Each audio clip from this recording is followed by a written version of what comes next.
Ushbu komplektimizni siz bizdan skidkada xarid qiladigan bo'lsangiz, podarkasiga yangi yilga yana texnika qo'shib beramiz.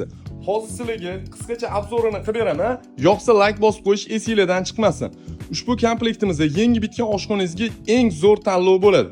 Vitishkasi qop-qora rangda 3 xil skorsda ishlaydi, o'zida LED chiroqlarigacha qo'shilgan. 4x5 oshxonani bemalol ko'taradi. Varshni paneliga keladigan bo'lsa, tepalari chugundan har bittasini zajgalkalarigacha qo'shilgan gaz kontrol funksiyalarigacha bor. Agar uyingizda butunlay gaz o'chib qoladigan bo'lsa ham, elektriskisini o'zi bemalol ovqatlaringizni pishirib olsangiz bo'ladi. Duxovkasiga keladigan bo'lsa, duxovkasi 84 litr bo'ladi. O'zida ventilyatsiya funksiyalarigacha qo'shilgan 2 xil listlarigacha chiqadi. Ushbu mahsulotimizni hozir kunda skidkada $435 xohlagan joylarga dastavka xizmati bilan qilib beramiz. Hamda podarkasiga o'zingizga yoqqan texnikani tanlab olsanglar ham bo'ladi. Kimga kerak bo'lsa, nomer adreslarimizni bilasizlar, bemalol aloqaga chiqib xarid qilsanglar bo'ladi.